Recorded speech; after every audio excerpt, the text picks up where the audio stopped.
has come and the land is dark and the moon is the only light we'll see. No, I won't be afraid.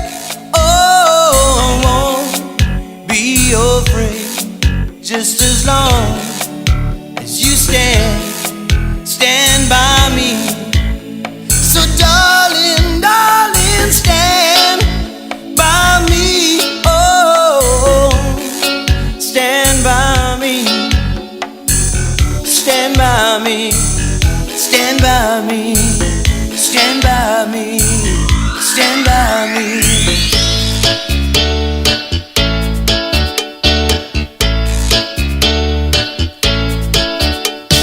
Je l'ai connu là, en dansant le ya-ya. Je lui ai dit mon petit chat, viens danser avec moi. Si mon cœur gémit, c'est qu'elle m'a quitté depuis. Depuis ce jour, j'entends sans fin. Dans mon cœur lourd comme un refrain. L'air des souvenirs n'en finit plus de gémir.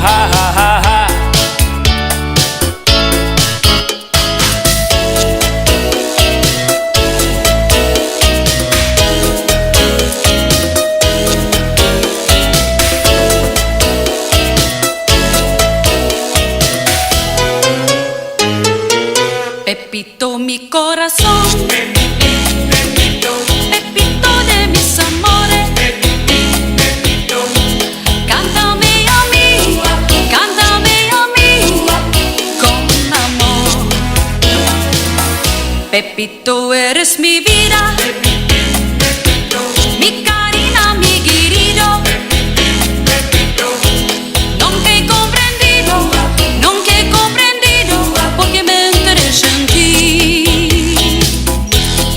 I just called to say I love you.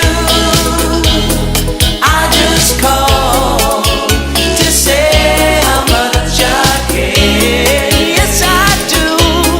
I just called to say I love you.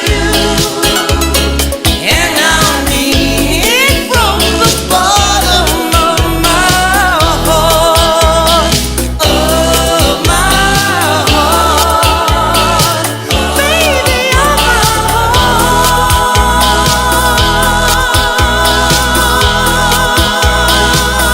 Cha cha cha. I got do Ustanana e muito café. I got do Ustanana e muito café. Tap la pomme, tap la poire. Ustanana e muito café. Tap la pomme, tap la poire. Ustanana e muito café. L'an dernier à Tahiti, une jolie vaïnée avec son ukulélé, m'a vraiment ukulélé. Elle vendait de fort bons fruits avec son ukulélé. Quand on les avait choisis, y avait plus qu'à les manger.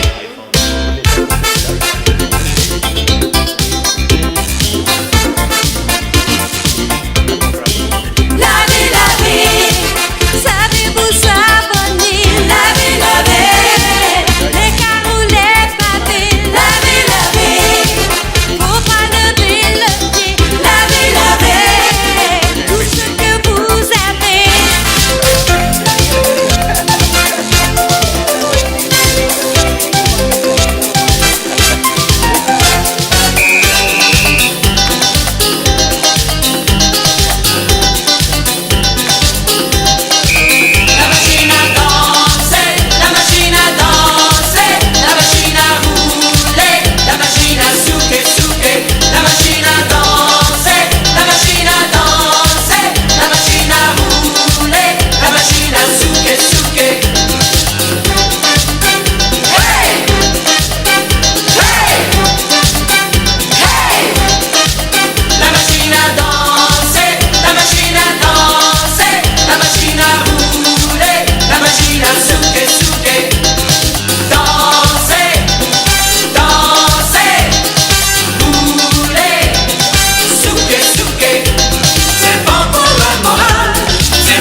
Ah ben oui, il avait pas de cravate.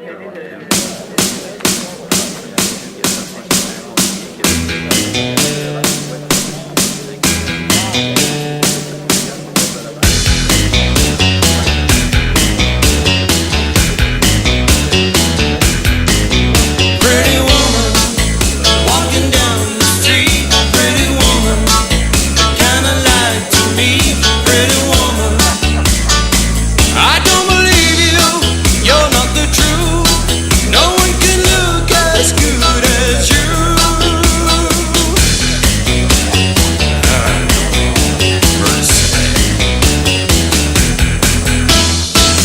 Pretty woman, stop for a while.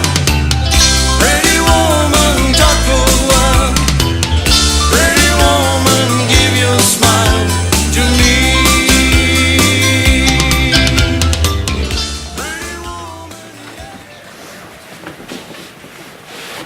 Eh bien, bonsoir et bienvenue à cette séance du Conseil municipal de Châteauguay. Je vous invite à prendre un instant et faire en sorte, réfléchir à ce que les décisions qui seront prises ici ce soir le soient dans le meilleur intérêt de l'ensemble de notre collectivité.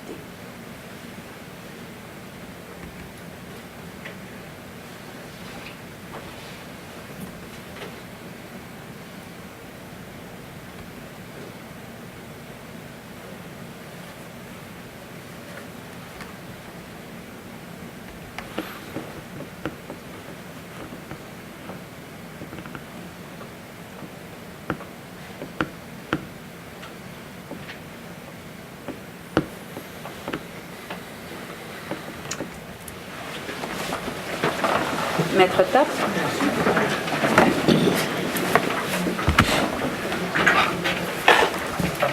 Alors, bonsoir tout le monde. Alors, pour l'adoption de l'ordre du jour, j'ai besoin d'un proposeur et d'un secondeur. Deschamps. Monsieur Deschamps. Monsieur Côté. Monsieur Côté. Est-ce que c'est adopté? C'est adopté. Approbation du procès verbal de la séance ordinaire du 18 novembre 2013. Chandron. Monsieur Gendron. Doyle. Monsieur Doyle. Est-ce que c'est adopté? C'est adopté. Alors, à titre de greffier de la Ville, je fais la déposition de déclaration d'intérêt pécunier des conseillers suivants, M. Pierre Gloutenay, M. Michel Pinard, M. Alain Côté, Mme Lucie Laberge et M. Barry Doyle.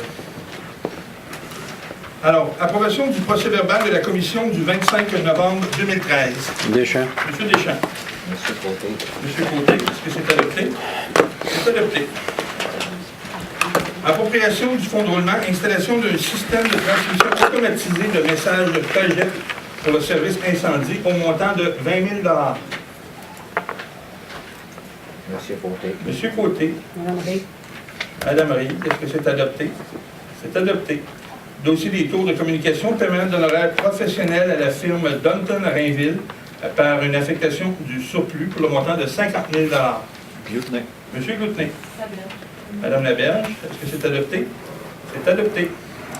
Alors, les services EXP incorporés, honoraires pour services additionnels rendus, montant de 33 524 $ dans le projet du garage municipal. Monsieur Côté. Monsieur Côté. Madame Ray. Madame Rie, est-ce que c'est adopté? C'est adopté. Alors, cession d'infrastructures et de rues. Alors, il y a la rue de Jupiter, une partie de la rue des Planètes. Il y a la rue Kennedy, la rue André-Mathieu, la place Gabriel Fauré, l'avenue Brahms, la place Hector Berlioz, sur la rue Poupard également. Alors, pour cette session d'infrastructure, un proposeur, s'il vous plaît. Non. Monsieur Pinard. Secondé par Madame Laberge. Est-ce que c'est adopté? C'est adopté. Alors, main levée d'une clause résolutoire qui était prévue à un acte qui est intervenu avec la Ville de Châteauguay pour un projet de la rue Laramée. Non. Monsieur Pinard. Secondé par Doyle. Monsieur Doyle. Est-ce que c'est adopté? C'est adopté. Extinction de la servitude de transport et création d'une servitude de distribution sur la rue Aimée. Doyle. Monsieur Doyle. Non. Appuyé par Monsieur Pinard. Est-ce que c'est adopté? C'est adopté. Alors, modification de la résolution 2013-593, une demande de dérogation mineure. Alors, c'est de changer l'adresse qui était sur la demande, qui était le 131 rue principale, pour le 129 de la rue principale. Avant de demander le vote, je veux demander s'il y a des gens qui ont une intervention à faire, étant donné qu'on touche à une dérogation mineure. Alors, d'accord. Alors, un proposeur, s'il vous plaît. Monsieur Côté. Deschamps. M. Côté et M. Deschamps. Est-ce que c'est adopté? C'est adopté. Près d'un véhicule incluant l'essence à la Maison des Jeunes Châtelois dans le cadre de l'opération Nez Rouge, qui va se dérouler du 29 novembre au 31 décembre 2013. Bioutney. Gendron. Monsieur Gendron. C'est adopté? C'est adopté. Alors, la correspondance ayant été distribuée, Madame la mairesse, nous sommes à la première période de questions. Si vous avez des questions, je vous invite à venir au micro, à décliner votre identité et à nous faire part de votre question.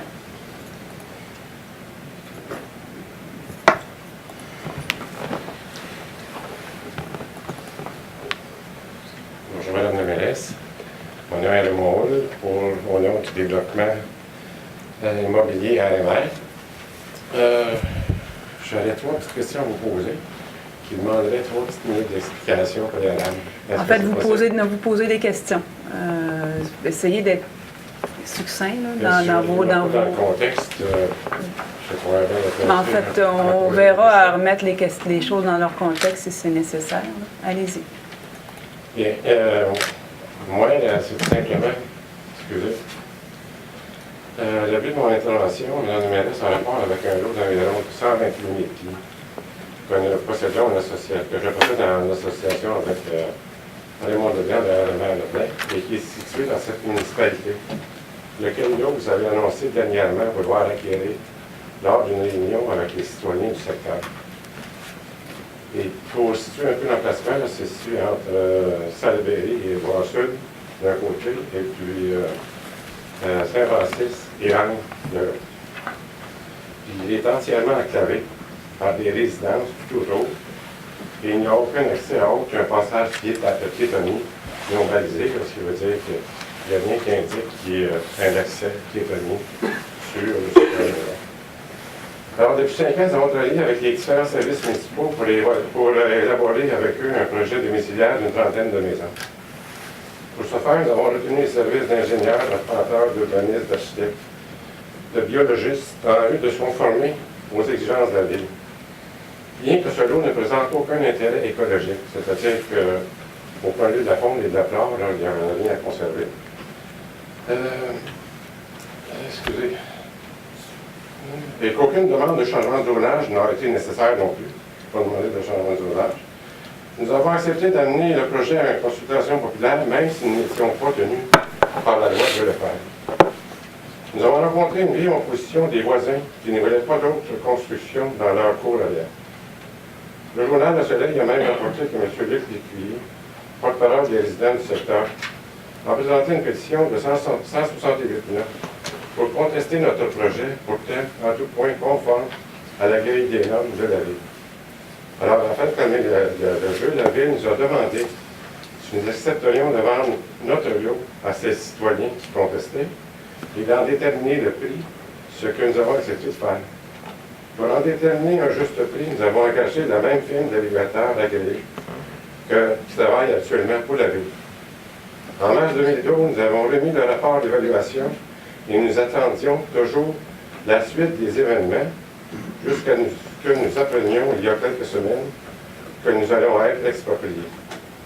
Pour votre information, le lot que le voisinage désirait acquérir a été évalué à 575 000 $. De plus, nous avons investi 270 000 $ pour compléter le projet et permettre l'accès au site. Puis à ceci s'ajoute 33 400 $ de services professionnels inutilement requis. Alors, notre première question est la suivante. Est-ce que la ville... Moi, j'aurais des questions aussi. Qui vous a dit que vous alliez être exproprié? Bien, c'est vous qui avez annoncé aux citoyens... Qui vous a dit que vous alliez être exproprié? C'est vous. Qui vous a dit que vous alliez être exproprié? Mais c'est vous, hein? Moi, j'ai jamais parlé d'expropriation. Qui vous a dit que vous alliez être exproprié? Qu'est-ce que veut dire exproprié, monsieur? Ça veut dire nous enlever. Oui. On s'est rencontrés, vous et M. Leblanc, on s'est...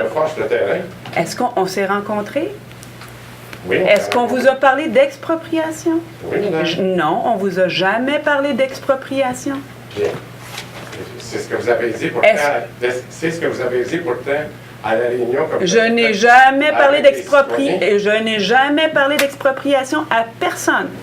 Mais À vous allez- personne. Vous allez être à quelle heure, de quelle façon, si vous ne voulez pas exproprier? On vous a rencontrés. Oui. Et qu'est-ce qu'on vous a dit? Bien, vous n'avez fait aucune proposition, là. On vous a dit qu'on allait évaluer le terrain, qu'on allait revenir à votre évaluation. J'étais avec M. Carrier ici. Qu'on allait voir votre évaluation, qu'on allait vous revenir, vous aviez les yeux sur des terrains municipaux qui vous intéressent pour concrétiser certains de vos dossiers et qu'on allait voir à comment on pouvait s'accommoder l'un l'autre. Qui a parlé d'expropriation? Indépendamment de ça, M. madame, Hull. prenez le terme que vous voulez. Moi, ce que je veux savoir ici à soir, là, est-ce que l'intention de la Ville d'acquérir ce terrain-là, est-ce que ça va faire l'objet d'une résolution du Conseil? Ça sera forcément toutes les décisions qui sont prises qui concernent la Ville de Châteauguay. La Ville ne parle que par résolution. Et puis, est-ce que c'est dans votre agenda? On vous a rencontré, M. Hull. Est-ce que ça fait partie de Madame. notre agenda ou pas de notre agenda? On vous a rencontré, là. Nous autres, ça fait 5 ans. Écoutez, Bon, oui, ça fait 5 ans que vous attendez. Vous avez discuté avec un conseil précédent qui avait parlé de développer l'enclave Lagne.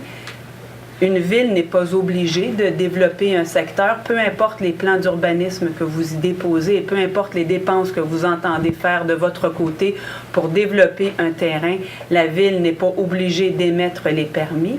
On s'est assis avec vous et on a regardé ce qui pouvait faire l'affaire de tout le monde. Là, vous me parlez d'expropriation. Vous venez ici me mettre des mots dans la bouche que je n'ai même jamais exprimés.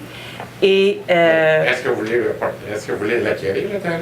je vous ai dit qu'on était en train de faire les démarches pour regarder l'évaluation et regarder les évaluations des terrains sur lesquels vous avez les yeux pour construire dans d'autres secteurs et qu'il y a une manière de s'accommoder l'un l'autre, effectivement. Madame, on attend votre proposition. C'est pas nous autres qui va décider de quel terrain vous voulez échanger. On ne sait même pas lesquels que vous voulez céder. Ce qu'on veut qu'il soit bien clair, là, ici, ce soir, c'est que, une fois pour toutes, qu'on mette une proposition sur la table. Monsieur, c'est pas ici comme ça que les choses se font. On vous a dit qu'on allait vous revenir avec notre évaluation du terrain. On vous a dit qu'on allait voir l'évaluation des terrains sur lesquels vous avez les yeux pour les développements que vous voulez faire dans le secteur de Christ-Roi, dans les autres secteurs où vous avez des projets en cours.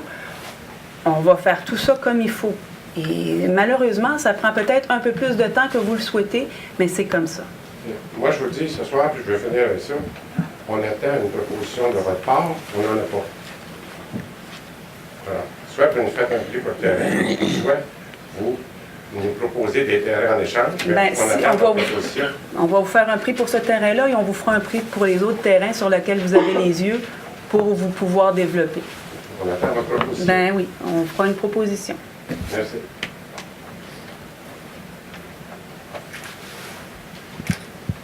Bonsoir, mon nom est Louise Bonsoir. Dagenet, quartier numéro 8.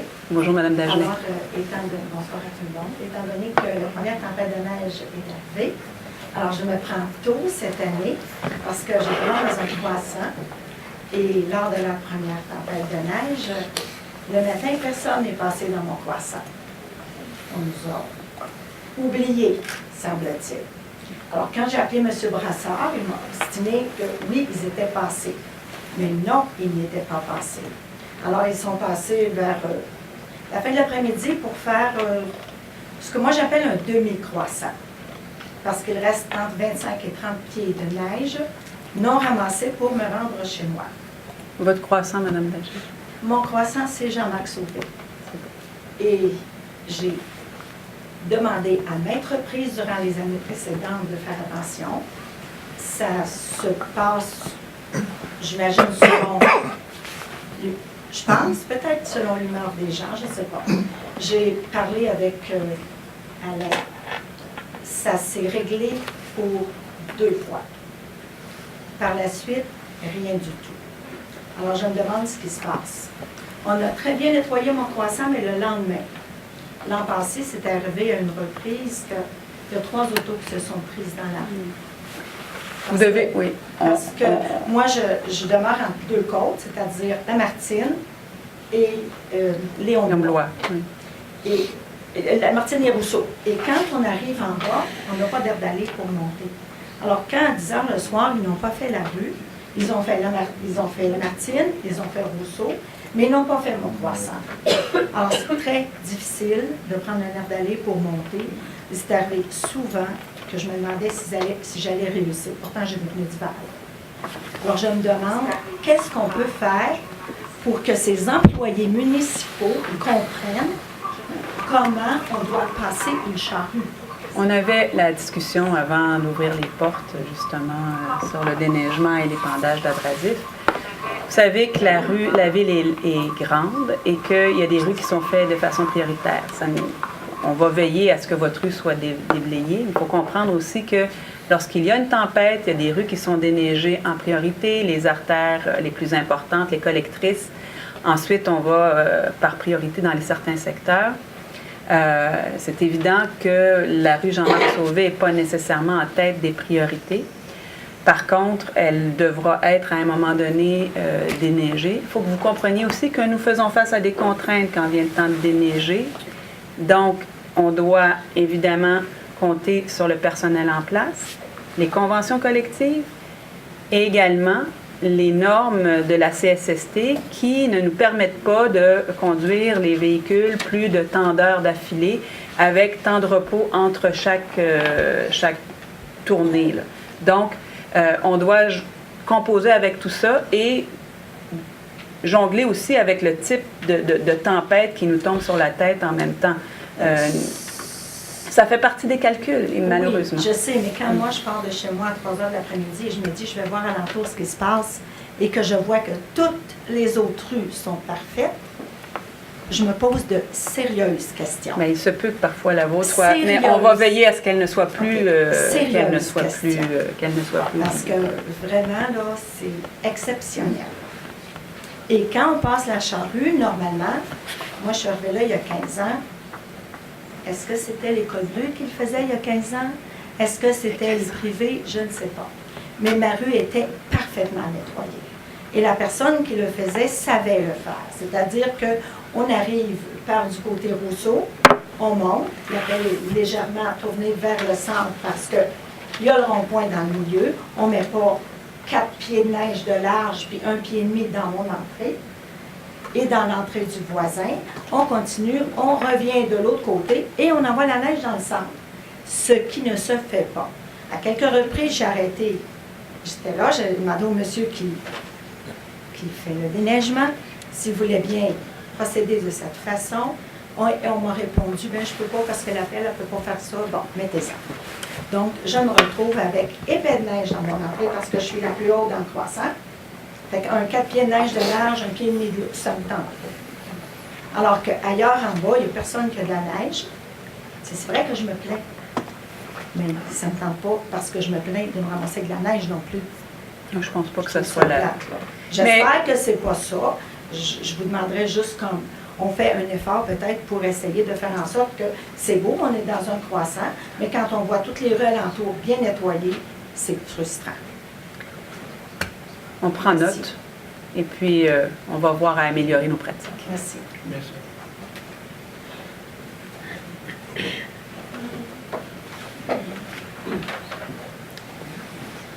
Bonsoir. D'abord, je voudrais vous féliciter pour votre élection. Merci. Madame Lefebvre, Oui. quartier 8. Madame Lefebvre, oui, je ne sais pas comment procéder, puis j'ai ça, ces affaires-là. Je suis vraiment pas à l'aise. Pourtant, je suis habituée de parler devant le monde, mais bon. OK. Alors, moi, j'ai fait une demande de révision d'évaluation parce que j'avais eu une augmentation de taxes de 27 %, une augmentation de mon évaluation globale de 76 % et une augmentation de la valeur de mon terrain de 292 %. Je ne trouvais pas ça normal. Alors, je sais qu'on m'a dit que ça avait été fait, ça, parce qu'on a fait à la ville de Châteauguay l'uniformisation des terrains en bord de la rivière. OK? Alors, ce que je viens de vous demander ce soir, c'est qui a décidé que ça allait se faire comme ça? Donc, ça a été basé, semble-t-il, sur la valeur marchande des terrains vacants du bord de l'eau à Châteauguay. On sait qu'il n'en reste pas gros, hein, des terrains vacants. On sait qu'ils valent de l'or, n'est-ce pas? Donc, ce que je conteste, moi, c'est que quand une personne magasine pour une maison, pour une propriété, la personne ne tient pas compte seulement de l'emplacement du terrain. La personne tient compte de l'état de la propriété, du nombre de bâtiments qu'il y a dessus, de l'état des bâtiments qui sont dessus, du quartier, de l'environnement, etc., etc.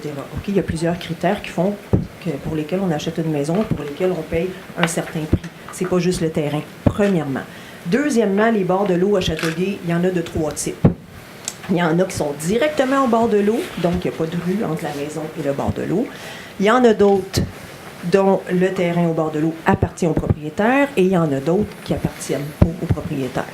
Alors, je trouve que cette mesure d'uniformisation-là, elle n'a pas été réfléchie correctement et elle lèse les citoyens. Puis, en plus de ça, la firme a eu 3 mois de plus de délai pour donner sa réponse. Moi, j'ai reçu la mienne aujourd'hui. J'ai reçu une espèce de papier 8,5 par 14 avec même pas une signature dessus, le nom de l'évaluateur, du directeur, je sais pas quoi, écrit à l'ordinateur. Et puis à côté, 2 petits paraphes, des initiales dont on sait même pas qui. En tout cas, puis il n'y a rien, il n'y a aucune justification. J'ai pas de rapport d'évaluation, il n'y a rien du tout. On me dit tout simplement que l'évaluation n'a pas changé. Alors je me demande donc ma première question, c'est qui est-ce qui a décidé cette uniformisation-là? Et puis ma deuxième question, c'est est-ce que le conseil municipal est prêt à plancher là-dessus? L'évaluation n'appartient pas au conseil municipal. L'évaluation, comme l'obligation de taxer les immeubles et les lots, c'est quelque chose qui est régi par Québec et que les villes doivent appliquer avec la loi sur les municipalités. Est-ce que c'est Québec qui a demandé d'uniformiser les terrains de cette façon-là? À tous les 3 ans, on a un nouveau rôle d'évaluation. Et il y a des critères qui rentrent en ligne de compte et il y a les évaluateurs. Nous, on n'a pas le droit d'influencer le travail des évaluateurs, comme on n'a pas le droit de choisir qui on taxe ou qui on taxe pas dans la municipalité, justement pour éviter le copinage ou les trucs comme ça. Donc, il y a vraiment, la loi est très, très claire et le conseil municipal a juste le pouvoir de nommer ou de donner le contrat pour l'évaluation si le système, si le service d'évaluation de la ville n'est pas capable de le prendre à même ses effectifs. Donc, la ville donne le mandat de faire les évaluations et le rôle est triennal, c'est-à-dire qu'à tous les 3 ans, il y a une firme d'évaluation qui refait le travail pour justement faire en sorte que les propriétés suivent la vraie valeur des marchés, justement pour pas qu'on fasse qu'on décide que votre maison, par exemple, vaut 60 000 $ au lieu de 300 000, que vous soyez taxé sur 60 000 parce que je vous aime bien et que quand vous la vendez, ben finalement, elle vaut 300 000 sur le marché et que vous n'ayez pas payé la juste valeur des taxes foncières sur le bien la propriété foncière qui est la vôtre. Alors, c'est pour ça qu'il y a un processus de contestation des évaluations qui existe, à lequel vous vous êtes plié. Maintenant, la façon dont on vous a répondu, moi, je vais vérifier parce que j'ai vu un courriel passer tout à l'heure concernant ça. On va le vérifier. Et on va vérifier aussi certaines informations qui ont été obtenues quant au bord de l'eau, parce qu'il y a d'autres municipalités qui sont présentement en évaluation, dans leur rôle triennal d'évaluation à leur tour, et qui ont des problématiques aussi avec l'évaluation des bords de l'eau. De toute façon, j'ai envoyé une lettre au ministre là, pour savoir si effectivement en fait, on va le regarder. Bien fondé. On va le regarder pour bien comprendre la problématique, parce qu'effectivement, la rareté de certains terrains font en sorte que les évaluations ont grimpé et qu'on a comparé et qu'on a peu de comparables dans certains types de propriétés.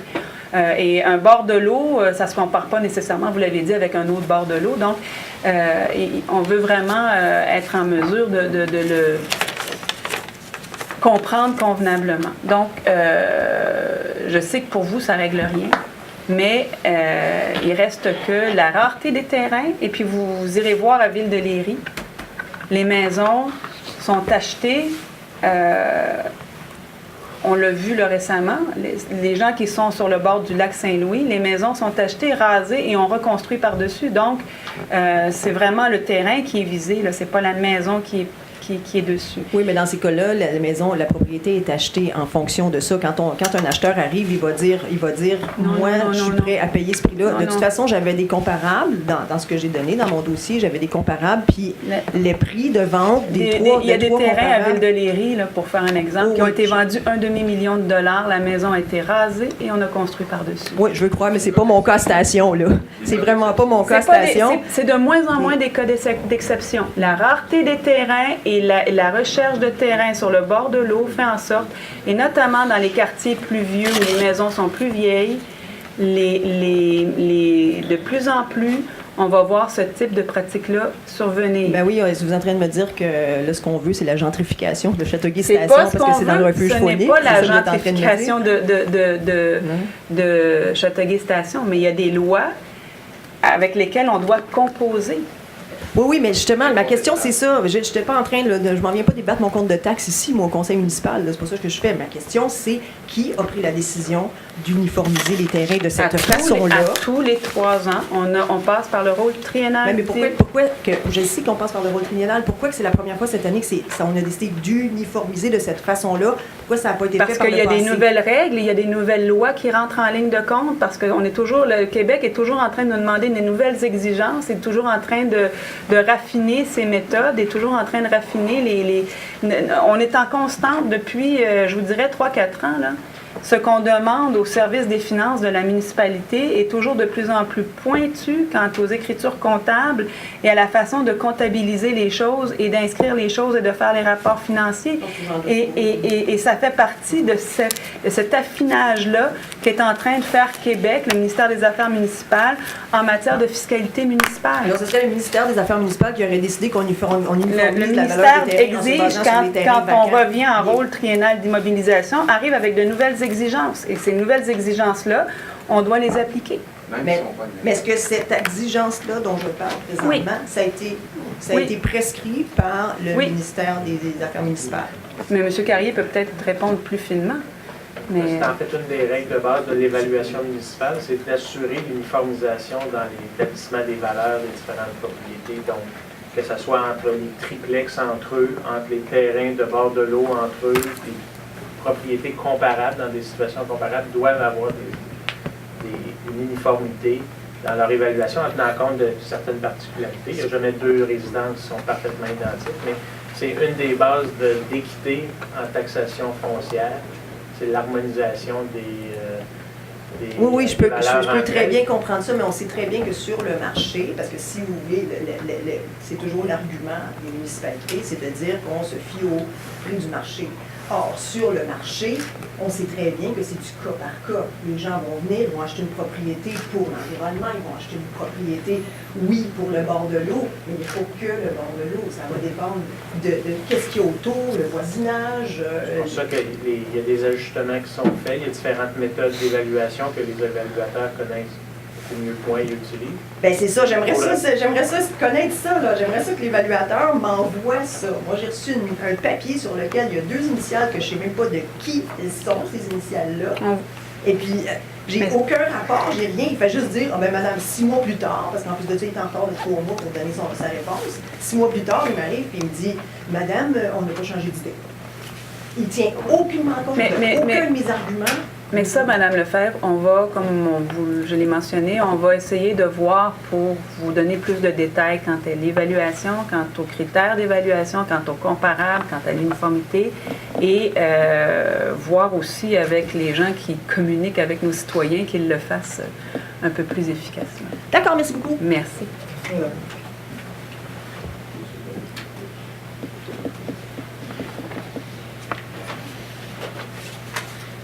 Bonsoir, Mme la mairesse, Madame le conseiller.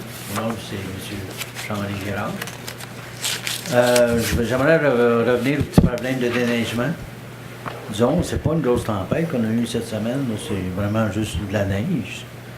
Et puis, moi, j'habite sur la rue Gilmore, entre Maple et Birch.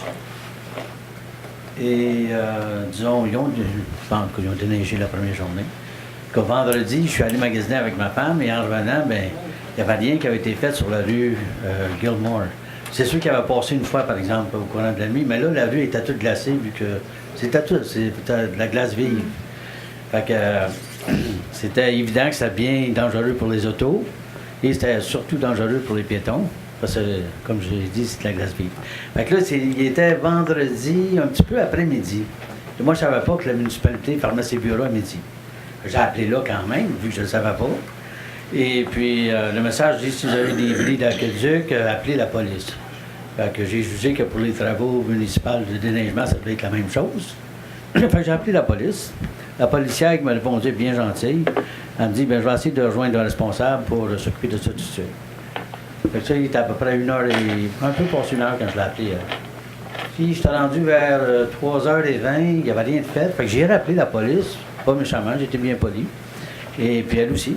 Elle a dit, bien, je vais l'essayer, je vais essayer de trouver un responsable.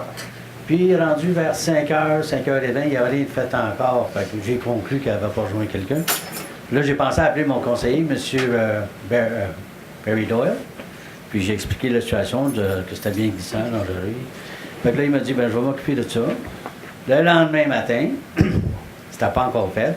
Fait que j'ai envoyé un email, puis j'ai jugé, ben, c'est un homme de famille, fait qu'il a sûrement du magasin à faire quelque chose.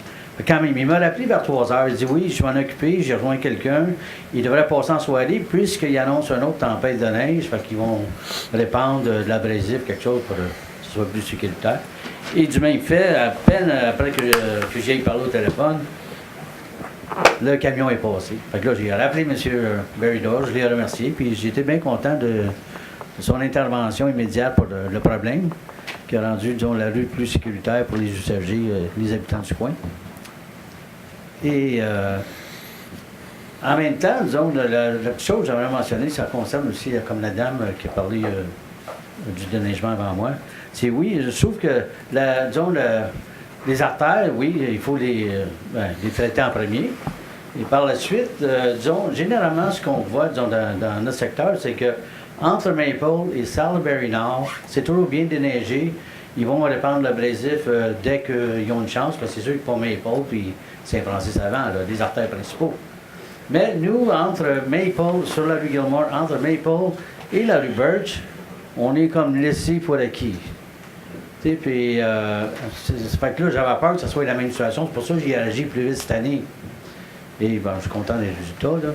Mais j'aime que, disons, qu'ils pensent à nous autres aussi quand ils déneigent. Je comprends, là, tu sais, s'il a tombé 2 pouces de neige, c'est pour ça, là, il n'y a pas tombé grand-chose. C'est pour ça que j'ai réagi plus vite.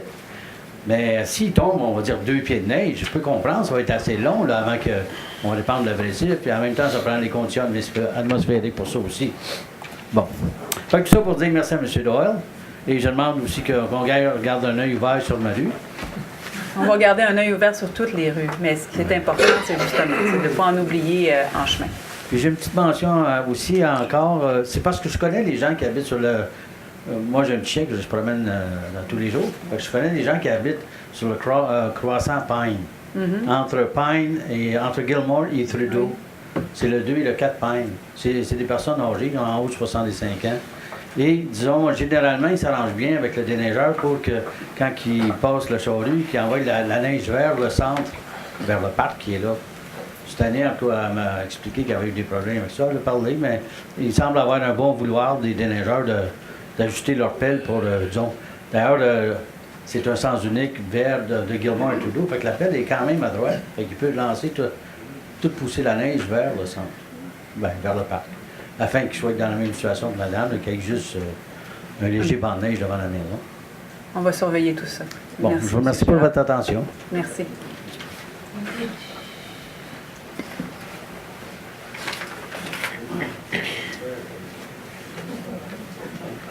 Citoyen Lévesque, Madame la mairesse, district Felquin, numéro 2.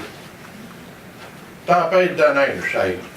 Ils n'ont jamais rien vu, les autres. Moi, il n'y a pas passé de neige. Il faut aviser les citoyennes et les citoyens qu'une charrue n'est pas un auto, un camion comme les autres, c'est pas un pompier, c'est pas une ambulance, c'est une charrue, une chasse-neige. On conduit pas ça comme on conduit n'importe quoi, c'est pas vrai. Moi, j'inviterais les critiqueux qui ne sont pas satisfaits de la manière que c'est nettoyé, les inviter à embarquer dans la charrue une demi-heure pour savoir c'est quoi une charrue ou un chasse-neige. Merci beaucoup. Merci. Mais c'est pas la première fois qu'on voit neiger, monsieur. Mais Non, vous n'avez rien vu, madame. Ceci dit, tout est toujours perfectible. On va essayer de s'améliorer et de donner un meilleur service. Merci, monsieur.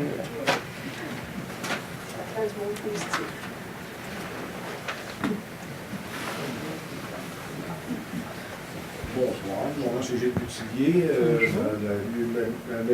Maclaudan. Moi, je ne parlais pas de déneigement, je parlais de rues, des rues qui restent, les rues qui restent, parce que l'asphalte, on n'a plus bien. C'est que je voulais savoir, là, si vous avez parlé de comparable tout à l'heure avec Ville-des-Lilies, on va peut-être comparer les rues de Ville-des-Lilies avec les rues de Châteauguay. On magane moins nos rues à Ville-des-Lilies qu'à Châteauguay, les taxes sont moins chères à Ville-des-Lillies qu'à Châteauguay. Oui, mais l'absence de service. Du service, L'absence de service. On loue ici le salle du conseil, on loue le poste d'incendie, on loue à peu près tout à Châteauguay. Oui. On n'a rien ici de Châteauguay, à part d'avoir des gros payeurs de taxes. Non, on a beaucoup de choses à Châteauguay, M. Boutier. Là. Moi, j'ai travaillé pour la ville de Châteauguay-Centre dans le temps. Sais. Puis quand on a fusionné en 1975, c'était le free for all, c'était le gros party. Tout le monde des pick-up, tout le monde des gens fournis, tout le monde des comptes de dépenses. Je veux dire que le citoyen, la ville de Châteauguay, la ville n'appartient plus aux citoyens, la ville appartient aux employés de la ville. Non. Parce que à Châteauguay, on n'a plus de rue, là. On magane toutes nos voitures. On a dit qu'on investirait de l'argent pour la réparation des rues. On a commencé. Ceci dit, les services, il y a de nombreux services qui sont offerts à la population de Châteauguay, qui ont un coût. Et vous êtes un ancien employé de la ville de Châteauguay. Vous avez donc été, à un moment donné, sur ce qu'on appelle communément le payroll. Donc, ça fait partie des services, ça, d'avoir des employés qui donnent des services aux citoyens. Donc, tout le service de police, notamment, c'est un service. Les services de pompiers, c'est un service. Les services de... Non, je m'excuse. Qui donne les services aux autres villes autour? Qui donne les services à Ville-de-Léry? Quels sont les services à Ville-de-Léry? Il faut comparer... Non, ils payent à Ville-de-Léry. Ils payent le parti. J'espère que Châteauguay ne paye pas le poste de police pour Ville-de-Léry. Un instant, là, il y a des choses à renégocier avec Ville-de-Léry. Est-ce qu'on a une bibliothèque municipale? Oui. Ça a un prix. Est-ce qu'on a... 93 millions de dettes. Avec toutes les dépenses, avec tous les revenus qu'on a, je pense qu'il y a un calcul qui y a de la misère. Parce qu'on dirait que plus la municipalité est grosse, plus ça coûte cher. Plus effectivement. Ville-de-Léry. Oui, effectivement. Plus une municipalité est grosse, plus ça coûte cher. Effectivement. Mais la morale de cette histoire, pourquoi qu'on ne revient pas comme en 75? Parce qu'on ne peut plus, à un moment donné. Comment voulez-vous qu'on revienne en arrière? Bien, avant, on avait des meilleurs services. Je sais de quoi je parle. J'ai travaillé pour la ville de Châteauguay-Centre, puis on a fusionné en 1975. Oui, je sais qu'on a fusionné en 1975, M. Boutier. Mais ce que je vous dis, c'est que plus une ville est grosse, plus elle doit donner des services à sa population et plus ça coûte cher. Effectivement, la ville de Léry, juste avoir les égouts l'année passée, vous demanderez aux citoyens ce que ça leur coûte en ce moment. Environ, au bout de 20 ans, 20 000 ça dit ça, t'en payes 35 000. Non, vous allez demander, avant de demander, avant de lancer des chiffres en l'air, vous irez voir ce que ça coûte aux gens de Ville-de-Léry en matière de connexion ou des égouts et de l'aqueduc. Ça coûte entre 1200 et 1500 $ par année pendant 20 ans de temps. Faites le calcul, ça vous joue à peu près 25 000. Puis à Châteauguay, je viens d'acheter un, puis j'ai payé les services 35 000 $. C'est ça qui est la différence. Okay. On paye pas plus, on paye plus de services. Ça a coûté 20 millions. Ça a coûté 20 millions les égouts et l'aqueduc à Ville-de-Léry. Oui, c'était dans le journal. 20 millions pour 2000 habitants.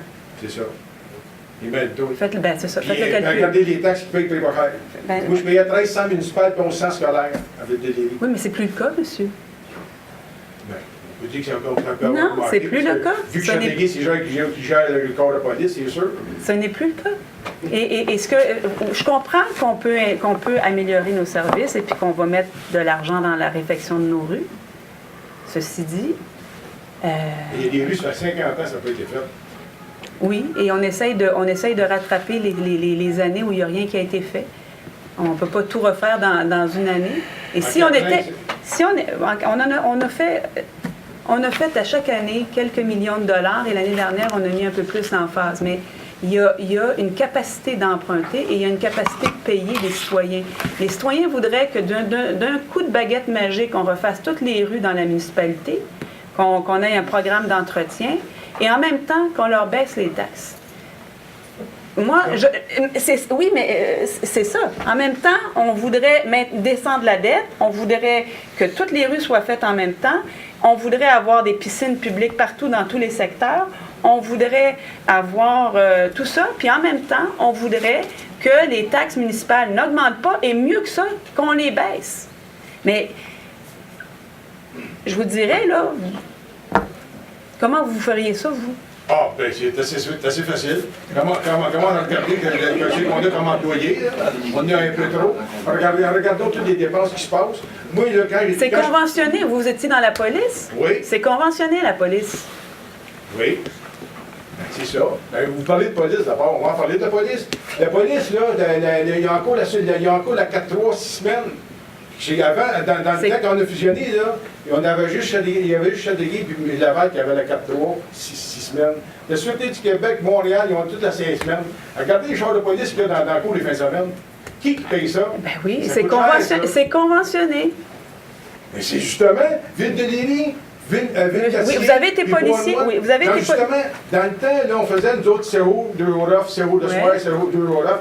On avait une fin de semaine par mois. Et quand vous étiez policier, avant que vous fusionniez avec les autres Châteauguay, là, oui.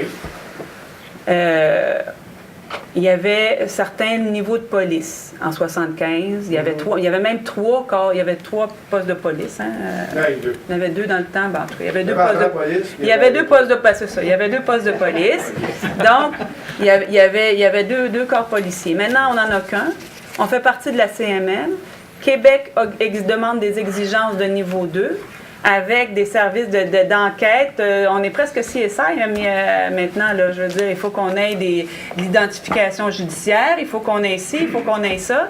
Puis il faut qu'on se conforme parce que tous les ans ou presque, on a l'inspectorat qui vient voir qu'est-ce qu'il faut qu'on fasse, puis si on est correct ou pas correct. Puis ça, il y a un coût à ça. Et malheureusement... Justement, vous parlez de ça dans la MRS, le coût. Là. Le coût, là, quand on a fusionné les corps de police avec Léry, puis Ville-Mercier, puis Bois-Loin, là, ils faisaient du 12 heures. Ils font du 9 heures à ça, ils ont la crème de cédule. Je ne veux pas parler contre le corps de police parce que je ne m'en ai pas parlé du corps de police, moi je m'en ai parlé des routes, là. Mais on parle du... Mais vous parlez des services. Oui, on parle des services. Moi je parle des services parce que les rues, là... Ben oui, mais c'est parce que... essentiel, oui, mais c'est parce que vous faites des calculs très simples. Vous nous parlez des rues, puis vous nous dites que vous n'avez pas de services. Mais il y a plein de services pour les taxes que vous avez à Châteauguay. Oui, et on l'a toujours dit, la partie employés et services de la paye ou des ressources humaines à la ville de Châteauguay occupe la moitié du budget. On est conscient de ça.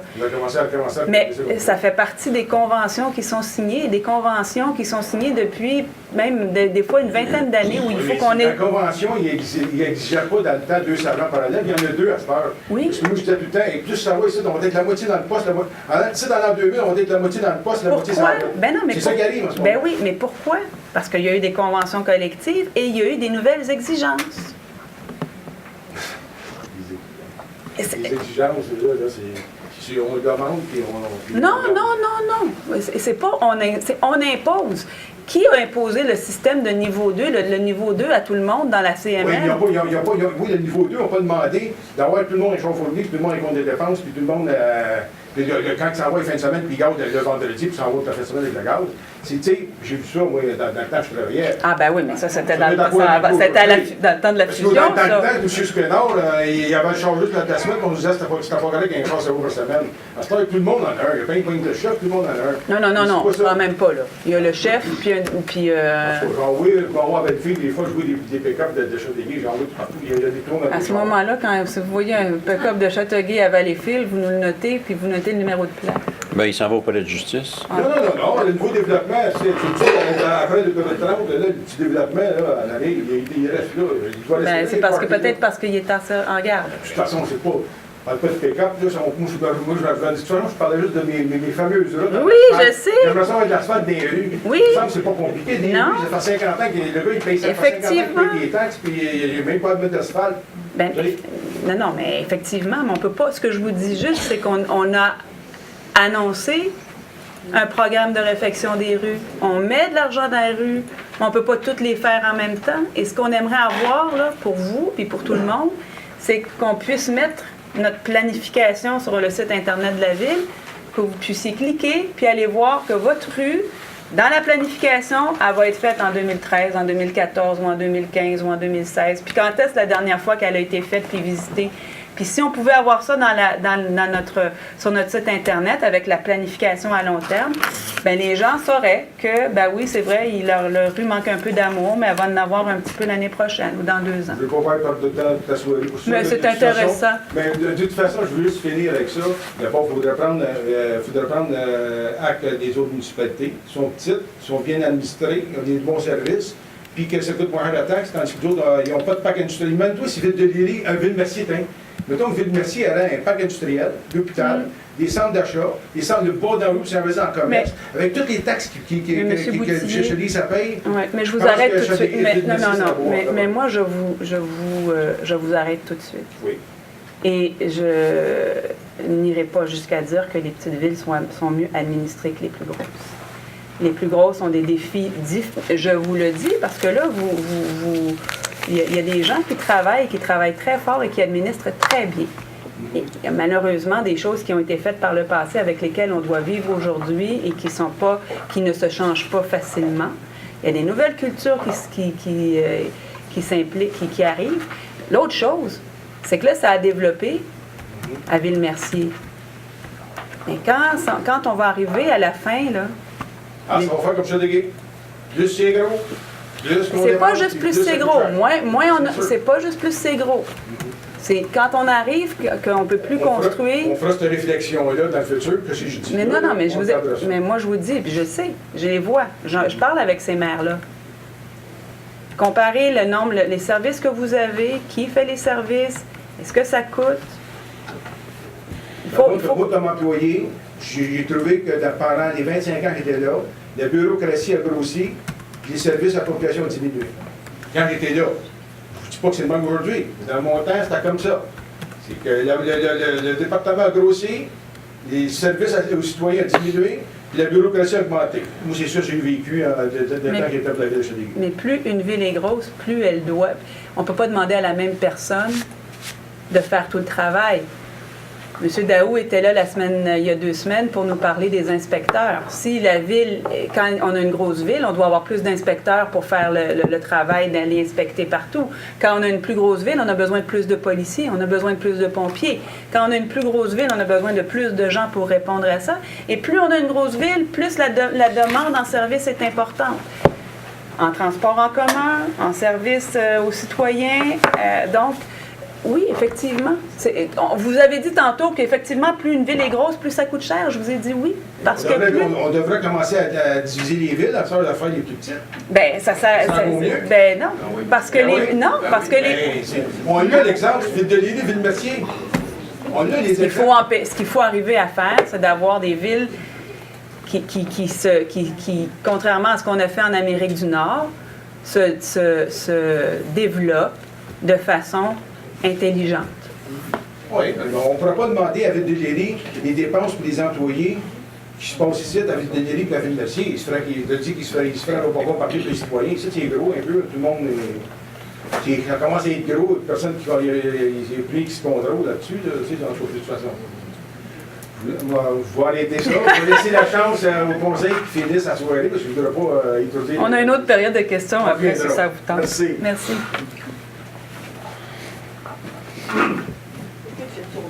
Venez, Mme Lefebvre. Mais c'est parce que vous aurez une autre période à la fin, mais c'est correct. OK, non, mais c'est parce que je ne sais même pas si c'est la place pour dire ça. C'est juste une autre question que j'ai à poser. En fait, parlant de bord de l'eau et des berges, là, je ne sais pas s'il y a des études donc on voit que Haute-Rivière est en train de s'effondrer à plusieurs endroits, les travaux ont commencé, mais le boulevard Youville, il y a des endroits où ça s'affaisse sérieusement. Oui, effectivement. Est-ce qu'il y a des études qui sont... En fait, c'est ce qu'on demande et c'est ce qu'on frappe à la porte de Québec depuis 4 ans. on leur dit toujours que non seulement c'est pas une... Il y avait une politique où on laissait les berges reprendre, où en fait laissait la nature reprendre sa place, sauf qu'on le sait que de nombreuses municipalités qui historiquement ont été bâties à partir des cours d'eau, donc les gens se sont installés le long des cours d'eau aussi. Et donc oui, la problématique Haute-Rivière, Salaberry, Youville, ça fait partie des priorités. Mais maintenant, on ne voudra plus rien dans et ça fait effectivement partie des priorités. Ça fait aussi partie des représentations qu'on fait. Et avec l'Association des villes des Grands Lacs et de ses affluents, de leurs affluents, on fait des pressions aussi pour que les programmes d'infrastructure ne se limitent pas justement au réseau d'aqueduc ou les travaux de voirie, mais que ça puisse aussi encadrer les travaux de réfection des berges. Parce qu'on est en train de perdre des infrastructures, on le disait, on a même parfois de la misère à mettre les garde-fous à certains endroits. Donc, parce qu'il y a quelques années, il y avait eu... la rue, c'était comme... est en train de s'effondrer, là, puis il était venu faire des réparations, mais là, c'est encore en train de creuser au même endroit exactement, puis un peu plus loin aussi. Fait que mais nos ingénieurs, ils pourraient pas jeter un coup d'œil là-dessus? Les ingénieurs ont l'œil là-dessus. Okay. Et nous, comme je le dis, on a fait faire un bilan de santé de la rivière avec les berges par le groupe du Rappel, qui est un organisme de l'Estrie qui a développé une spécialité au niveau de la restauration et des bonnes pratiques. Mais il reste que ça coûte excessivement cher et il faut avoir les permissions de le faire. Nous, on a de la permission à chaque fois qu'on a une urgence. Là, oups, on a un bout de rue qui est parti, là, on a une situation d'urgence, puis c'est même pas le ministère de l'Environnement qui s'en mêle, c'est la sécurité publique ou la sécurité civile. Donc, à ce moment-là, parce que c'est la sécurité qui s'en mêle, ça avance. Autrement, quand on veut être proactif puis qu'on veut prévenir, bien là, il faut qu'on fasse affaire avec le ministère de l'Environnement, puis là, c'est une toute autre histoire. Et c'est plus compliqué. Bon, ben, je vous appellerai quand... Mais on vous appellera, puisqu'on va... Merci. S'il n'y a pas d'autres questions, il y aura une autre période de questions à la fin de la séance. On va poursuivre. Maître Tappe. Oui. Alors, je vous donne un conseiller pour l'avis de motion pour un règlement d'emprunt pour le réaménagement de la rue Wilbrod entre le boulevard Douville et la rue Omer-Loisel. OK. Madame Reid. Madame Reid, merci. Le conseiller pour un avis de motion pour un amendement au règlement de zonage Z3001 afin de ne plus permettre l'usage de services de remorquage à l'intérieur de la zone I-423. Monsieur Côté. Monsieur Côté, merci. Alors, pour un avis de motion pour un règlement général autorisant la disposition d'immeubles à prix inférieur à leur valeur marchande respective lorsque certaines situations ou conditions sont présentées en regard de ces immeubles et en abrogeant à ce moment-là le règlement général G1701.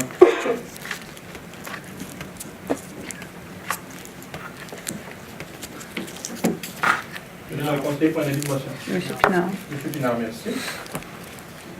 Alors, maintenant, l'adoption du second projet de règlement numéro P306A qui amende le règlement de zonage Z3001 afin de ne plus autoriser l'usage du service de remorquage à l'intérieur de la zone I-423. Monsieur Pinard, secondé par? Monsieur Côté. Monsieur Côté. Est-ce que c'est adopté? C'est adopté. Alors, attribution d'un contrat de fourniture de matériel de signalisation pour la ville de Châteauguay à la firme Martec et Signalisation Incorporée au montant de 112 525,49 $ pour la période du 1er janvier 2014 au 31 décembre 2016. Deschamps. Monsieur Deschamps?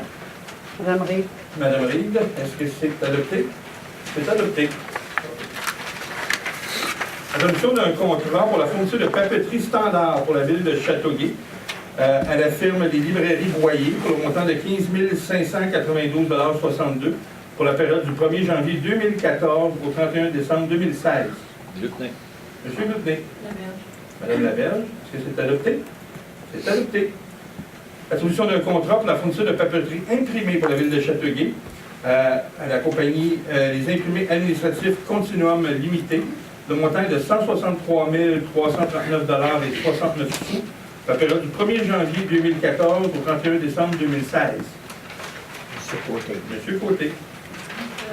Madame Laberge, est-ce que c'est adopté? C'est adopté. à l'attribution de contrat, encore une fois, pour fourniture d'un service d'entretien d'un terrain de soccer synthétique à la firme Génération Synthétique Incorporée. Le montant est de 22 765 $ et 5 sous pour la période du 1er janvier 2014 au 31 décembre 2016. Madame Rive. Madame Rive. Monsieur Doyle. Est-ce que c'est adopté? C'est adopté. Alors, attribution de contrat de remplacement d'un collecteur pluvial sur la rue L'Allemand à la firme Ali Excavation. Le montant est de 3 079 905 $ et 20 sous. Madame Rive. Madame Rive, second. Doyle. Monsieur Doyle. Je vous demanderai de garder le silence dans la salle, s'il vous plaît. Merci. Suspension de l'employé matricule 0786, division des travaux publics. Gluckner. Monsieur Gluckner. Madame Laberge. Est-ce que c'est adopté? C'est adopté. Alors, pour la question de mouvement de personnel. Monsieur Côté. Monsieur Côté. Monsieur Pinard. Est-ce que c'est adopté? C'est adopté. La démission de Monsieur Guillaume Poirier-Maheu, agent au service de police. Doyle. Monsieur Doyle. Madame Laberge, est-ce que c'est adopté? C'est adopté. Madame la mairesse, nous sommes maintenant à la seconde période de questions. J'inviterai les gens qui ont des questions à venir se présenter au micro, à décliner leur identité. Monsieur Bernard. Éric Bernard, district de M. Côté, district Viauville. Il y a quelques mois, j'anticipais pas de présenter la question ce soir, mais de tenter de le faire. C'est concernant les containers de linge usagé qu'on s'avait informé, nous, personnellement, de notre côté, par souci d'équité pour les gens qui sont moins bien nantis, de voir apparaître des containers, ça, de cueillette de linge usagé. Et moi, je vis à Châteauguay, dans la région de Châteauguay depuis 88. Puis je sais de fait qu'il y a plusieurs endroits qui procurent, qui font la cueillette de ces vêtements-là. Puis suite à ça, c'est qu'on a pris acte ou connaissance que la Ville avait légiféré là-dessus, qu'il y avait un règlement qui interdisait à ces compagnies-là de placer ces containers-là de cueillette. Puis finalement, c'est qu'on constate qu'il y en a à certains endroits, entre autres sur Principal ou au dépanneur juste en face du métro. En tout cas, il y en a à une couple d'endroits à Châteauguay. Puis vu que la question est tout simple finalement, qu'est-ce que la Ville de Châteauguay ou le conseil d'administration compte faire pour régulariser la situation? En fait, on va renvoyer notre inspecteur municipal voir à qui appartiennent ces containers-là ou ces bulles de collection de vêtements. Donc, on va regarder. Effectivement, puis je ne sais pas si vous aviez vu l'article dans la presse, mais on était cité en exemple pour la réglementation et les devants qu'on avait pris dans cette lutte-là, à ces containers-là qui se font de plus en plus pressants, et pas seulement à Châteauguay, mais dans de très nombreuses villes. Rapidement, le marché du vêtement usagé a pris de l'ampleur et on voit qu'il y a une... Moi, je parle toujours de gisement maintenant là, en matière de récupération. Donc, une ressource qui ne coûte rien puisqu'elle est donnée, qu'on revend ensuite et qu'on fait de 100% de profit finalement avec, si c'est pas plus. Puis moi, de mon côté, j'ai fait des recherches là-dessus, puis souvent, ces compagnies-là se donnent des noms aguichants là, au niveau de la bienfaisance publique, mais souvent, qu'est-ce qui arrive dans les faits, c'est qu'ils récupèrent les tissus, puis ils déchiquettent les tissus pour leur vendre à des grossistes qui récupèrent ça pour peut-être en Chine ou mais c'est le genre de pratique que moi, comme citoyen de Châteauguay, je tenais à dénoncer vivement, puis que je souhaite finalement que ce soit mais on est possible. Ouais, on est au Parce premier... que moi, personnellement, à d'autres époques, j'en ai profité de ces endroits-là. je suis un artiste, fait qu'on sait que les artistes crèvent de faim. Mais moi, personnellement, j'en ai profité, puis je trouve ça totalement, comment dire, odieux que des compagnies qui se donnent des couleurs comme ça. D'autant plus que c'est au détriment de nos organismes locaux qui viennent en aide auprès d'une clientèle plus défavorisée. Et c'est pour ça qu'on doit agir. Alors, effectivement, on a pris les devants avec la réglementation. Notre inspecteur, Laurence Beausoleil, a fait un très, très beau travail dans ce volet-là. On va lui demander de jeter un œil à ces nouvelles cloches ou bacs de récupération qui ont été installés un peu partout. Habituellement, on a un rapport assez bien suivi avec la situation. Et vous savez qu'on a quand même un cadre légal dans lequel on doit agir avec notre réglementation. C'est en ce sens-là qu'on va le faire, mais on est très, très, très aux aguets. Puis, si vous me permettez, j'aurais une autre question dans un autre sujet. Ça ne sera pas très long, c'est plus technique, j'imagine. J'ai une question précise. C'est que l'été passé, au début de l'été passé, moi j'habite avec Nicole Lefebvre ici. Puis on a fait une demande directement à un inspecteur qui s'adonnait à passer, qui était dans notre rue, le boulevard Diouville. Puis on lui a demandé, parce qu'il y a une haie, qui est une hauteur d'environ 10 pieds, puis qu'on sait que le règlement permet seulement 4 pieds. Fait qu'on a demandé, on a vu noter la requête pour faire en sorte que la haie soit conforme. Puis il ne s'est jamais rien passé. Juste pour dire que l'année d'avant, il y a 2 ans avant, on avait fait la même requête. Puis il avait fallu que j'insiste vraiment personnellement pour avoir un service. Puis finalement, le travail n'avait pas été bien fait. Et au lieu d'être conforme à 6 pieds, la haie est à 4 pieds. Tout ça dit, je vais vous laisser en Merci, M. Bernard. On va reprendre, avant que vous quittiez, juste nous laisser l'adresse du contrevenant à la haie. Et on va faire le suivi de la requête. Puis aussi, je voulais demander, c'est une question très générale, mais quelle est l'ambiance entre le conseil de ville puis le syndicat des travailleurs des cols bleus, finalement, de la ville? Il y a une très belle relation. Il n'y a pas de conflit présentement, il n'y a pas de tension. Parce que moi, c'est sûr que je connais des gens de Châteauguay, des anciens travailleurs, des anciens cols bleus. Puis des gens, je ne nommerai pas personne, je ne veux pas mettre personne dans l'eau bouillante, mais c'est que je me fais dire exactement le contraire, qu'il y a beaucoup de jeux d'ascenseur, puis en tout cas.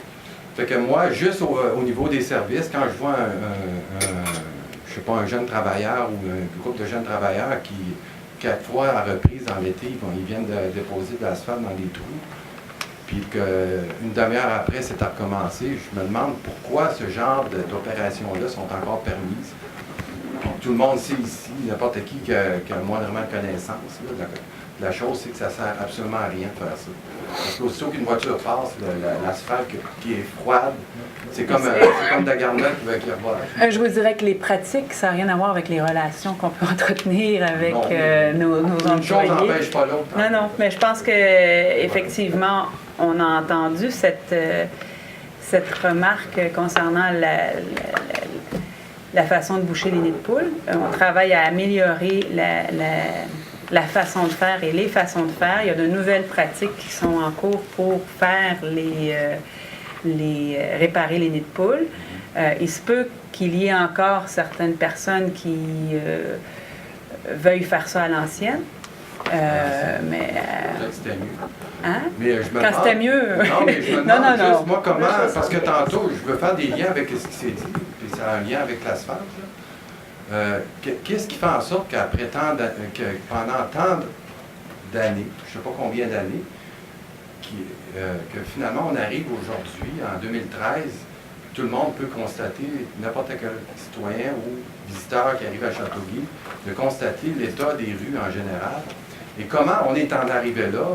Puis est-ce que les gens, pendant ces années-là, avaient arrêté de payer les taxes? Mais cet argent-là allait où? Fait que je fais un lien avec tout ce qui est moi, je vais vous faire un portrait de la ville. J'aimerais ça juste terminer ma question, parce que je trouvais que votre argument, tantôt, votre réponse, plutôt, était un petit peu biaisée dans le sens que après, qu'est-ce que je viens de soulever? Le fait que pendant tant d'années, ça a été négligé. Ça n'arrive pas comme ça.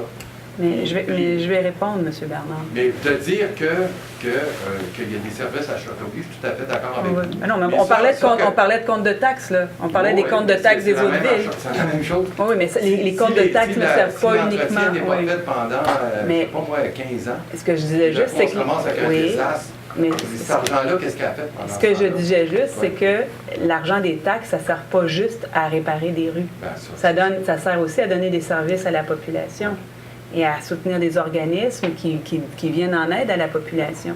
Et la population, oui, elle roule, mais elle vit de d'autres choses que de rouler sur des routes aussi. Ça répond pas à ma question. Non, parce que je faisais juste le parallèle avec les taxes et les autres services. Pour répondre à votre question, il faut regarder l'histoire de la ville de Châteauguay. Avant 75, après 75, la fusion des fusions, peu importe, on est le résultat de 3 villes qui se sont fusionnées avec des infrastructures et un développement qui était fait de façon différente, dépendant si on était Châteauguay-Bassin, Châteauguay-Centre ou Châteauguay-Village. La partie la plus importante, le développement de la ville, en majorité, s'est fait avant les années 90 et je vous dirais même avant les années 85. 80% de la ville s'est développée avant cette année-là. Il est clair que quand on est assis, je vous dirais après 75, parce qu'après 75, c'est un conseil pour tout l'ensemble de la ville. Avant ça, il y avait plusieurs conseils qui prenaient des décisions dans un paquet de places. Quand une rue a 10 ans, c'est pas difficile de ne pas mettre d'argent pour la refaire. Quand une rue a 20 ans, c'est pas difficile de repousser l'entretien encore quelques années. Quand la rue a 30 ans, ça devient un peu plus difficile parce que là, les problèmes commencent à se manifester et on commence à avoir des nids de poules. Ça, c'est une problématique. L'autre problématique, c'est le climat. On a des périodes de gel, des gels qui usent nos rues beaucoup plus rapidement que ce qu'on avait auparavant. Les périodes de gel, des gels sont pas ce qu'elles étaient avant. Quand on était jeune, avant, en 75, je me rappelle, quand je me promenais dans la rue de Châteauguay, j'avais de la neige, moi, pour mon anniversaire, puis on en avait jusqu'à pour patiner là, loin au mois de mars-avril, là, OK? Donc, il était clair qu'on n'avait pas des redoux à tout bout de champ puis des choses comme ça qui venaient jouer sur les structures.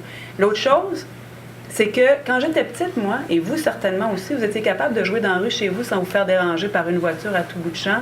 Puis il n'y avait pas de voiture stationnée dans la rue à tout bout de champ parce qu'il y avait une personne qui avait une auto dans la maison, c'était le papa.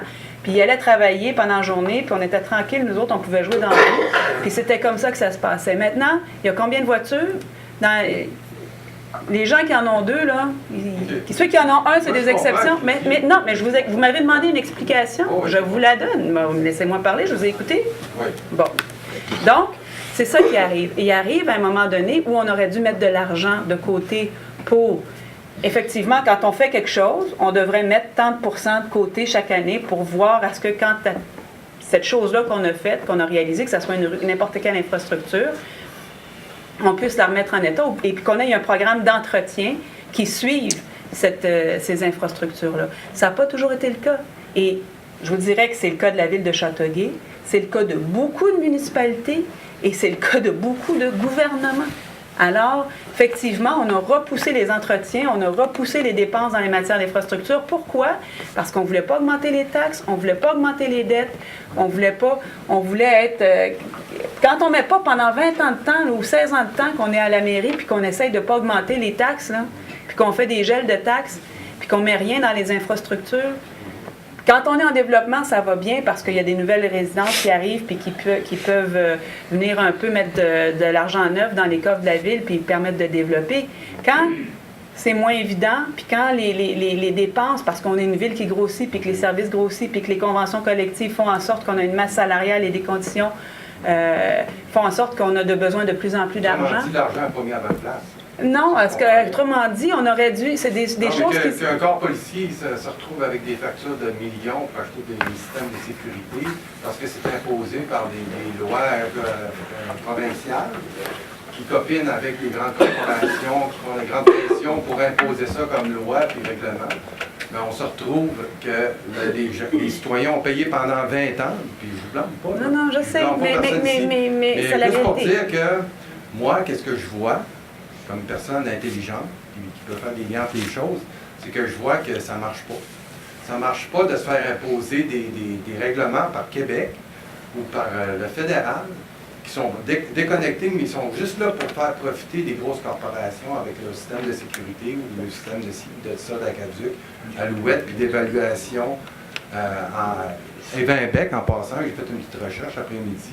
Ils font l'évaluation de 178 municipalités au Québec. Puis ils ont un système Registered Mark, là, qui est un genre de robot, j'imagine, ou un système qui est élaboré au HEC là, pour évaluer toutes les municipalités. Mais je pense qu'il y a 3 firmes. Moi, qu'est-ce que je vois, avec tout le respect que je vous dois, c'est que je vois que qu'est-ce que je constate comme citoyen ici à Châteauguay, ça se passe sûrement ailleurs, mais c'est des systèmes qui favorisent seulement les grosses poches. Effectivement. Puis que pendant ce temps-là, nous autres, pendant 20 ans, ici, les citoyens de Châteauguay ont payé des taxes. Et 20 ans plus tard, les enfants, ils sont rendus adultes, qui ont des enfants, ils n'ont plus de rue. Et voulez-vous que je vous en mette un peu plus pour que vous soyez encore plus outrés? Non, moi, je peux vous en dire parce que je fais des montées de lait régulièrement. Moi, non, mais ce que je veux dire, M. Bernard, c'est que je peux vous en rajouter parce que régulièrement, moi, je tape du poing sur la table parce qu'effectivement, quand on parle là, de domper dans la cour des municipalités et de faire porter l'odieux aux citoyens, c'est effectivement ça. On donne des responsabilités aux municipalités, on se désengage au provincial, on se désengage au fédéral, on donne les responsabilités au provincial. Le provincial dit qu'il veut faire un déficit zéro ou veut baisser les impôts, il refile la facture aux municipalités. Puis là, nous, on n'a pas le choix parce que nous, on ne peut pas faire de déficit. On doit équilibrer nos budgets. Mais pourquoi qu'on n'en parle pas dans les journaux de ça? Les journaux locaux comme Le Soleil. Puis, tout le monde pourrait en parler. Il faudrait en parler. Il y a plein de choses qu'on peut dire. Et vous savez quoi? À part de mettre les crapauds dans leur journal, ils pourraient mettre des choses comme ça, des sujets qui seraient très bénéfiques pour les citoyens. Ça leur appartient. Moi, je vais me contenter de ma cour, de mes grenouilles. Pour être un petit peu baveux, je dirais que ça appartient à Québécois. Merci, M. Bernard.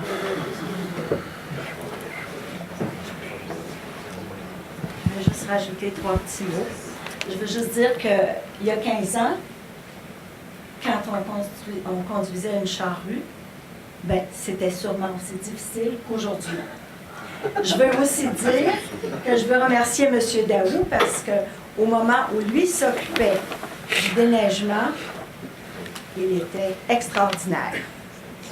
Et je voudrais rajouter qu'un jour, après que M. Daou a eu changé de département, si on peut dire, j'ai fait venir à la maison deux messieurs qui m'ont dit, quand ils ont vu le déneigement, que je n'aurais jamais dû acheter une maison dans le 300.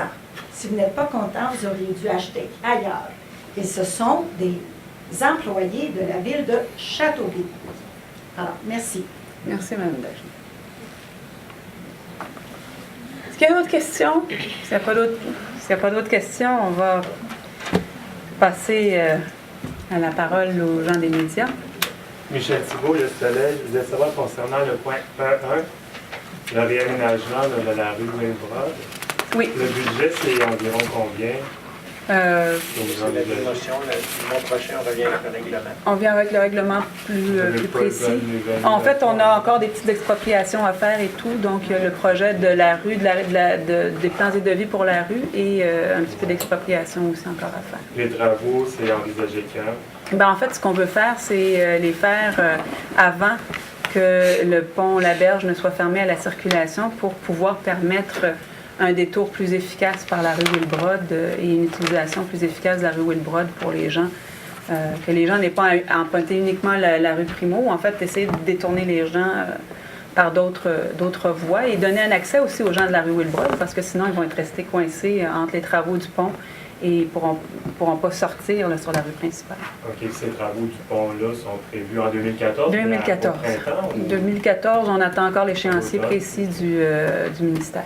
OK, mais si on veut réaménager Wilbrod avant, comme ça se fait pas, on peut penser que le pont, ça devrait être à l'automne?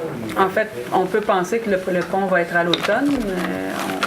Nous, on se prépare en conséquence pour faire les travaux, pour être en mesure de faire les travaux de partir en appel d'offres au début de l'année pour faire les travaux au printemps. Mais le pont, on est toujours tributaire de l'échéancier de Québec. OK. Et deux, concernant la modification du zonage pour interdire ou en tout cas ne plus permettre le remorquage, c'est dans quel secteur? C'est dans le parc industriel? Oui. C'est au bout de la rue Ford, là, je pense, ou dans le secteur de la rue Ford. Là, mais ça... OK. Puis est-ce que c'est pour... J'imagine, bon, s'il y avait déjà un service de remorquage sur place, il devrait avoir un droit acquis. Est-ce que ça a ses opérations ou c'est... En fait, c'est parce comme on veut restructurer, on a une stratégie pour le parc industriel et on veut amener de l'industrie avec de l'emploi. On doit restructurer les usages dans le parc industriel et c'est dans cette optique. Donc, on doit faire le ménage dans nos règlements de zonage. OK. Mais est-ce que c'est parce qu'il y a une entreprise en particulier qui voulait s'installer? Non, parce qu'on ne peut pas... Seulement quand on interdit, parce qu'on n'en veut pas de ce type de commerce. En fait, il faut qu'on encadre, il faut qu'on regarde. On est en train de faire le ménage dans nos règlements de zonage dans le parc industriel parce qu'on a une stratégie de développement et de mise en valeur et de redynamisation du parc industriel qui s'en vient et avec des secteurs. Et donc, il faut qu'on refasse les zonages. Il faut aussi qu'on fasse les zonages parce qu'on va devoir travailler pour être conforme au schéma d'aménagement de la MRC qui, lui, doit se conformer et concorder avec le plan métropolitain d'aménagement et de développement. Donc, il y a un paquet de choses qu'on doit revoir et on a commencé donc à faire le ménage dans tous ces règlements de zonage, règlements d'occupation du territoire. Ils sont soumis à la procédure habituelle, oui. Là, même si c'est pour aboutir en bout de ligne à une conformité au schéma. Oui, parce que même le schéma d'aménagement va être comme le PEMAD a fait d'objet de consultation publique. Le schéma d'aménagement fera aussi l'objet de consultation publique. Et il y a, concernant la suspension d'un employé du service de travaux publics, c'est un col bleu. Oui. Non, c'est un col bleu. Et est-ce qu'il y a une raison? Insubordination. C'est-à-dire? Comportement inapproprié avec un supérieur. Merci. Patrick Chano, chez The Express. Une petite question pour le H5, le collecteur. L'allemand? Oui, l'échéancier.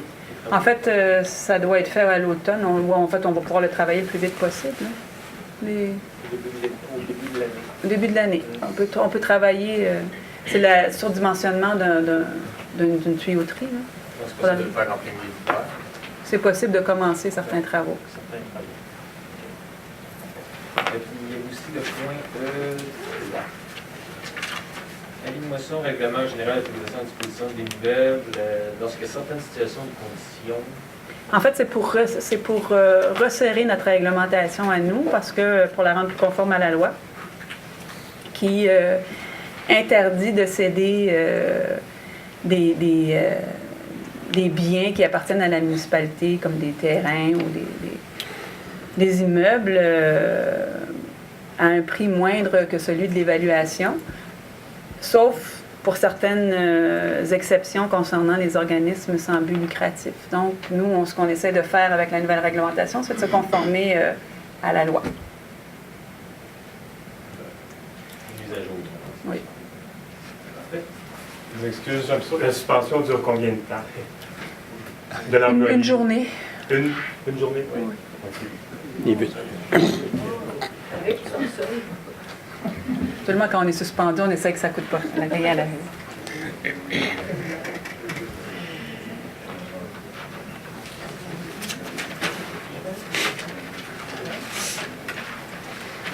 S'il n'y a pas d'autres questions, je vais passer maintenant la parole à mes collègues du conseil municipal. M. Doyle. Merci, thank you.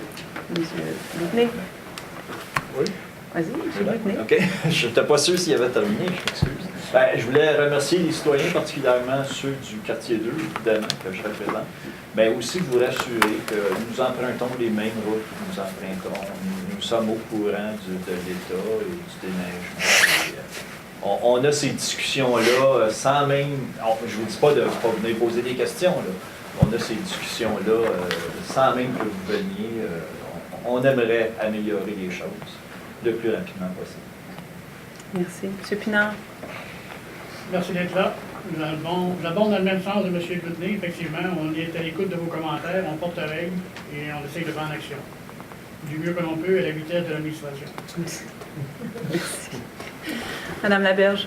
Merci, Teleview. Je tiens à dire que c'est très intéressant, comme vous dites, de poser des questions. Moi, c'est mon premier mandat, puis je trouve ça très intéressant, l'interaction qu'on a avec les citoyens.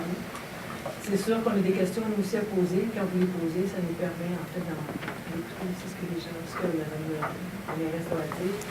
Puis, à la prochaine. Monsieur Deschamps.